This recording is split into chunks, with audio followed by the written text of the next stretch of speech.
Seja bem-vindo a mais um Bom Dia Mercado. Faremos juntos o nosso planejamento de trabalho para essa segunda-feira, dia 9 de janeiro. Se você não é inscrito nesse canal, acompanhe até o final se você gostar. Não esquece de se inscrever.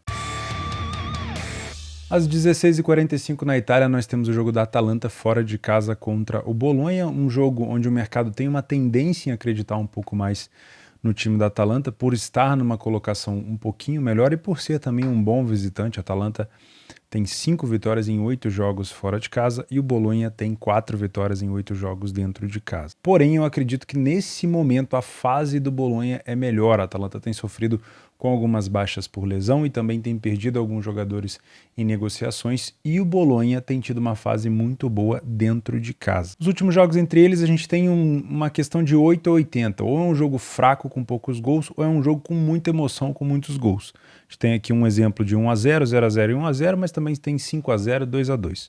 Então, tentar prever alguma coisa aqui é uma situação bem complicada. Agora, sobre a fase ruim da Atalanta, nos últimos jogos, são 4 jogos sem vitórias, 3 derrotas e 1 empate. E no Bolonha, apesar de ter 2 derrotas para times maiores, Roma e Inter, quando a gente afunila para dentro de casa, a gente vê realmente um desempenho interessante contra o Bolonha, vencendo o Torino, que é um time chato, o Sassuolo também, que é um time muito chato, o Lecce, que virou para cima agora do time da Lazio. Então, sinceramente, eu acredito que a fase do Bolonha é um pouco melhor, mas óbvio, o que vai valer mesmo é dentro do campo. Expandindo um pouco mais as informações, a gente consegue ver que realmente a Atalanta fora de casa tem um bom desempenho, uma equipe que não falhou em marcar em nenhuma partida fora de casa, saiu na frente em 75% das vezes, é um bom número, mas a gente tem um Bolonha também que falhou muito pouco em marcar, e que saiu na frente também em mais de 60% das vezes. Então a gente já tem aqui uma incidência realmente de jogo bastante parelho. Os dois ataques são extremamente parecidos, a Atalanta leva vantagem em 1 gol e as duas defesas são idênticas. Lembrando que a gente está analisando aqui critérios do Bolonha em casa e da Atalanta fora de casa, tá? Sobre criação de chances, o time do Bolonha é um time que cria menos e marca mais. É um time que poderia melhorar um pouco na sua criação em relação à expectativa de gols. Já pelo lado da Atalanta, a gente tem um time que cria relativamente bem e que consegue suprir dentro ali da margem, ou seja, cria 1.62, marca 1.63, está bem dentro do esperado. Em relação a ceder, os dois times cedem praticamente a mesma quantidade de chances e tomam menos gols do que tem cedido de oportunidade. No primeiro tempo, me parece que a Atalanta tem uma leve superioridade em relação ao número de vitórias, mas eu não levaria tanto isso em consideração. Eu enxergo como um primeiro tempo extremamente parelho, porque o número de derrota da Atalanta também é maior, o número de gols marcados é igual, o número de gols sofridos pela Atalanta é maior. Então, na minha opinião, mesmo que a gente tenha uma discrepância no número de vitórias, que não é tão distante assim, eu acredito que é um primeiro tempo bem parelho. Quando a gente vem para o segundo tempo, aí eu tenho um crescimento exponencial da Atalanta, reduz o número de derrota, aumenta o número de vitória, aumenta o número de gols e reduz o número de gols sofridos, tá? Então aí sim eu tenho aqui, na minha opinião, uma discrepância um pouco maior. Mas analisando ao todo e imaginando também o quanto o Bolonha pode causar de perigo para o time da Atalanta, eu não acredito que a Atalanta vai ter facilidade para abrir o placar aqui. Acho que vai ser um jogo bem difícil. Não me surpreenderia se o Bolonha tirasse ponto ou vencesse a Atalanta, não me surpreenderia mesmo. O último jogo da Atalanta contra a equipe do Spezia, ela sofreu os 2 primeiros gols para depois buscar um empate no final. Então, como eu falei, a Atalanta tem sofrido com algumas baixas por lesão. Se eu não me engano, o Zapata até saiu no primeiro tempo, no último jogo, nem sei se joga nesse jogo.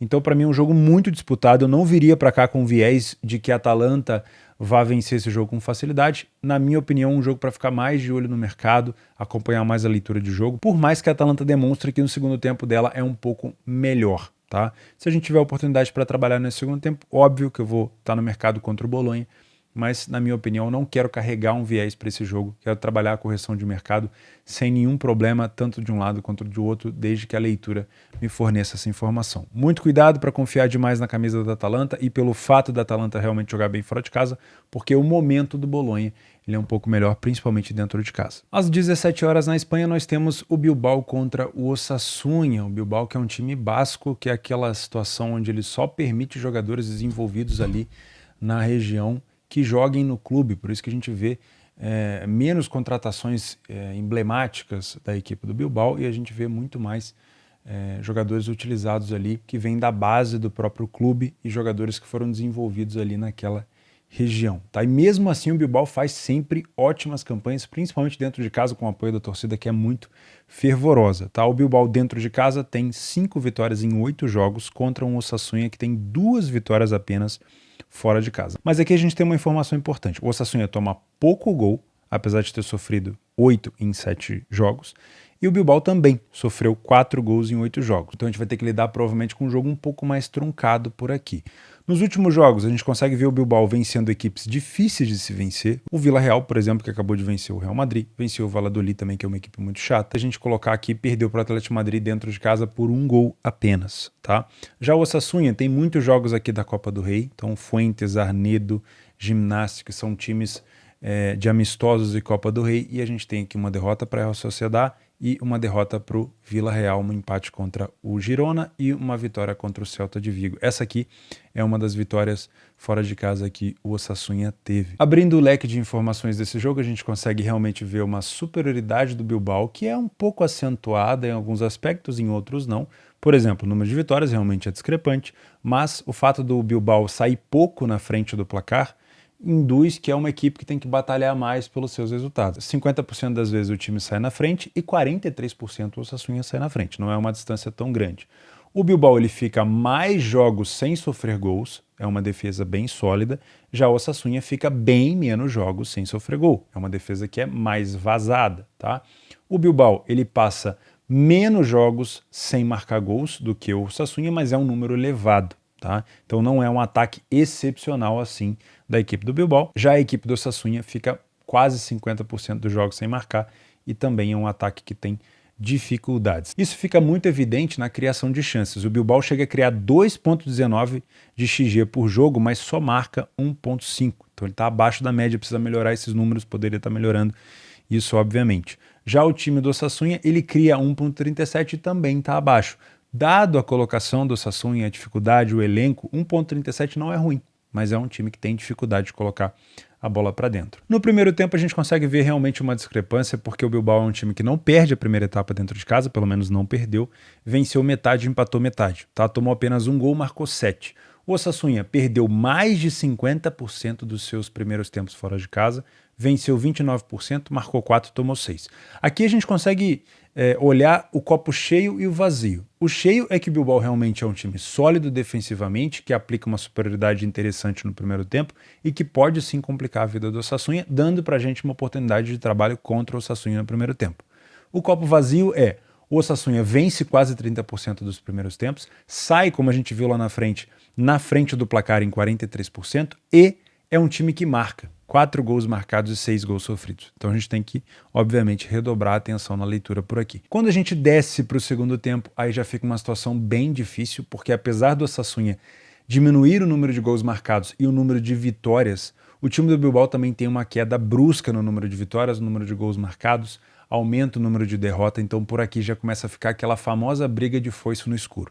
Tá? Então eu venho para esse jogo, não é um time do Bilbao que eu acompanho com tanta frequência, mas eu venho para esse jogo, dado a grade fraca, dando uma oportunidade para tentar encontrar essa superioridade do Bilbao no primeiro tempo, essas janelas de superioridade para trabalhar contra a equipe do Osasuna, mas muito cuidado, porque as duas equipes têm dificuldade de marcar, o Osasuna pode complicar essa vida do Bilbao, então redobra a atenção na leitura por aí. Agora vamos para aqueles jogos que eu costumo chamar de jogos extras, que compõem ali, que podem compor a sua grade de trabalho caso você não encontre outras oportunidades. Eu separo esses jogos geralmente em partidas que são mais parelhas, onde eu posso ter mais dificuldade de leitura, e também jogos de Copa, como é o caso do Arsenal. Começando aqui às 11 horas na Turquia, nós temos o Istanbul Basaksehir contra o Adana Demirspor. O Adana a gente viu já na última rodada que é um time muito interessante dentro de casa, como visitante também é muito chato, tá? Então é um jogo bem parelho, bem difícil. Eu estava dando uma olhada aqui nos números, a gente consegue ver pouca discrepância, são times bem parecidos. Então talvez no segundo tempo a gente tenha uma discrepância de vitória aqui para o lado do Istanbul Basaksehir, mas o número de gols marcados pelas duas equipes assusta, então pode ser um jogo mais inclinado para gols, mais disputado, então pode ser uma oportunidade de trabalho por aqui.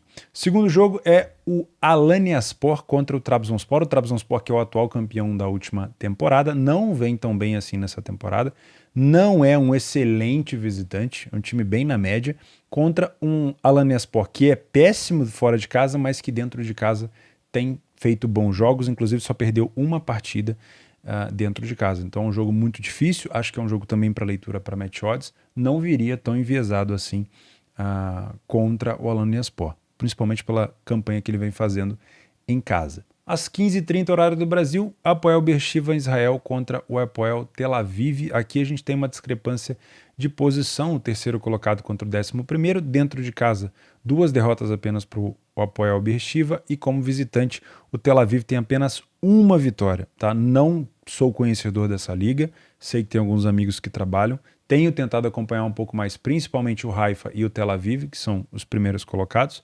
mas não dá para ignorar o fato de que o Beersheva venceu 11 dos 16 jogos que disputou e a gente tem uma discrepância interessante. Se você tiver tempo disponível, pode ser um bom jogo. E por último, a gente tem o Arsenal. Por que eu coloquei aqui na parte dos extras e não lá no back favorito? Porque eu não sei se o Arsenal vai colocar o time titular em campo. A gente teve algumas equipes tendo dificuldade de jogo, o Tottenham não estava tão interessado, venceu por 1-0, o Newcastle foi eliminado hoje, o Liverpool, se eu não me engano, vai ter o jogo da volta, então muito cuidado com essa expectativa, porque o Arsenal está muito focado na Premier League, muito focado mesmo, tem o City ali já fungando no cangote dele, então cuidado com essa escalação, mesmo que o Arsenal coloque uma escalação mista, ele deve ser mais forte do que o Oxford aqui, mas verifique essa escalação antes e não leva em contexto só o que o Arsenal tem feito na Premier League.